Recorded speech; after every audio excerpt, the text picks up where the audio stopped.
সবাইকে শুভেচ্ছা ও স্বাগতম আজকের অনলাইন ক্লাসে। একাদশ দ্বাদশ শ্রেণীর ফিন্যান্স, ব্যাংকিং ও বীমা প্রথম পত্র। সবাই মনোযোগ সহকারে এই ভিডিওটি দেখো এবং দেখলে অবশ্যই তোমরা এই অধ্যায় সম্পর্কে ভালো জ্ঞান অর্জন করতে পারবে।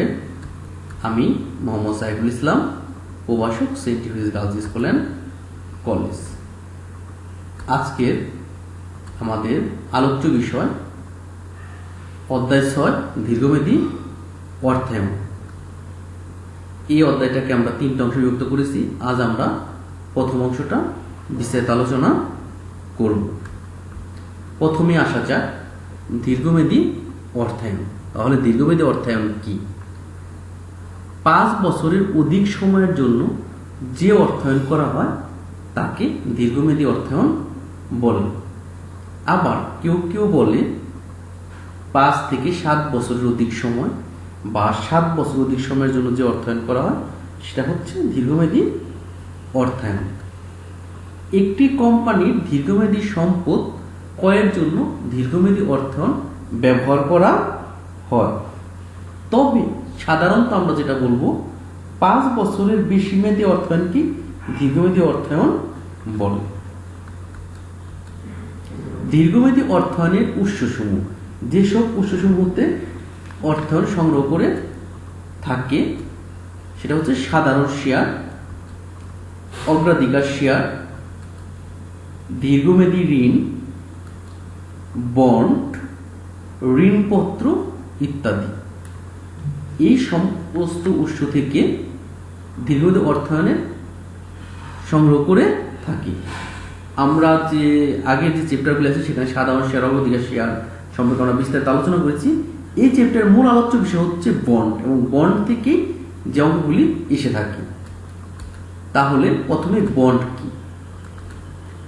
বন্ড হলো দীর্ঘমেয়াদী ঋণের দলিল যা কোম্পানি বা সরকার কর্তৃক তহবিল সংগ্রহের জন্য ইস্যু করে থাকে। আর বন্ড হলো দীর্ঘমেয়াদী ঋণের হাতিয়ার। বন্ড হোল্ডাররা হচ্ছে কোম্পানির পাওনাদার, কোম্পানির মালিক নয়। অবশ্যই তারা কিন্তু মালিক নয়, তারা হচ্ছে পাওনাদার। বন্ড হলো একটি স্থায়ী আয় ব্যয় সিকিউরিটি। বন্ডের লিখিত মূল্যের উপর নির্দিষ্ট হারে সুদ প্রদান করতে হয়, কোম্পানি বাধ্য থাকে। এখন বন্ড ইস্যুকারী যে কর্তৃপক্ষগুলি তারা হচ্ছে সরকার। সরকার কর্তৃক ইস্যুকৃত বন্ডকে ট্রেজারি বন্ড বলে। মানে সরকার যে বন্ড ইস্যু করে তার নাম হচ্ছে ট্রেজারি বন্ড।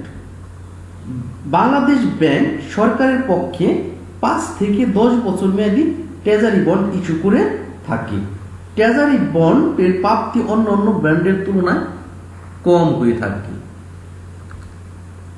কোম্পানি বা কর্পোরেশন, কোম্পানি বা কর্পোরেশন কর্তৃক যে বন্ড ইস্যু করে থাকে সেটা হচ্ছে কর্পোরেট বন্ড আমরা যাকে বলে থাকি। এবং সাধারণত শেয়ার হোল্ডারদের দাবি পূর্বে বন্ড হোল্ডারদের দাবি পরিশোধ করতে হয়। যে কোনো সাধারণত বন্ড হোল্ডারদের দাবি কি করতে হবে? আগে পরিশোধ করতে হবে। বৈদেশিক বন্ড বা কোম্পানি, বৈদেশিক সরকার বা কোম্পানি কর্তৃক বন্ডকে বৈদেশিক বন্ড বলে। মুদ্রা বা বৈদেশিক বিনিময়ের ঝুঁকিও রয়েছে। মিউনিসিপ্যাল কর্তৃপক্ষ, ফেডারেল গভর্নমেন্ট এর এজেন্সি ব্যতীত অন্য যেমন এয়ারপোর্ট অথরিটি কর্তৃক বন্ডকে মিউনিসিপ্যাল বন্ড বলে।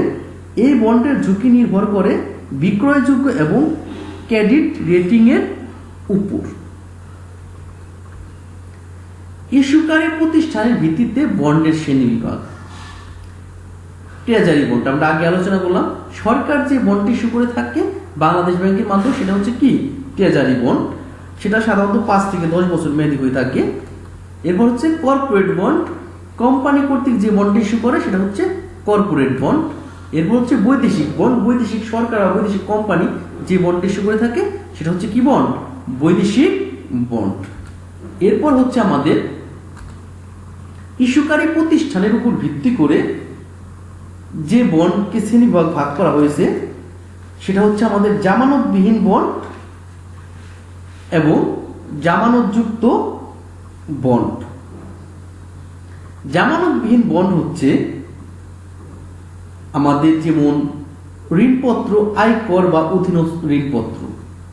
আর জামানতযুক্ত বন্ড হচ্ছে যে বন্ডের বিপরীতে বিভিন্ন ধরনের সম্পত্তি, যেমন আর্থিক সম্পত্তি, প্রকৃত সম্পত্তি রাখা হয়, সেটা জামানতযুক্ত। যেমন আমরা বলতে পারি সবচেয়ে বেশি প্রচলিত জামানত বন্ধকি ঋণটা, যে কোনো জামানত বন্ধকি রেখে যে ঋণটা আমরা গ্রহণ করি সেটা হচ্ছে কি জামানতযুক্ত বন্ড।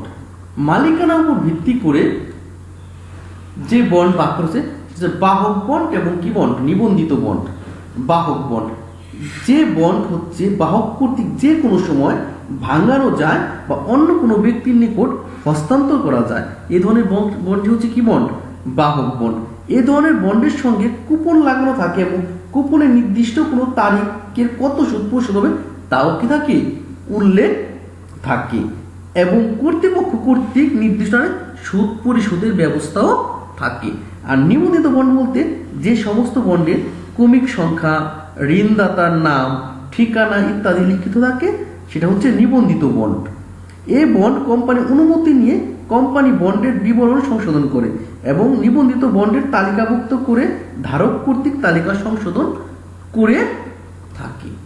তাহলে আজকে আমাদের এই ভিডিওটি এ পর্যন্তই আমাদের শেষ, এবং এই চ্যাপ্টারে বিস্তারিত জানার জন্য পরবর্তী ভিডিওগুলো আমরা দেখব, এবং দেখলে আমরা দীর্ঘমেয়াদী অর্থায়ন সম্পর্কে স্পষ্ট ধারণা পারবো, এবং পরীক্ষায় যে কোনো সময় যে কোনো মুহূর্তে আমরা যে চ্যাপ্টার থেকে যে একটি প্রশ্ন তো আসে অবশ্যই আমরা কিন্তু অবশ্যই পারবো। সকলকে ধন্যবাদ। সবাই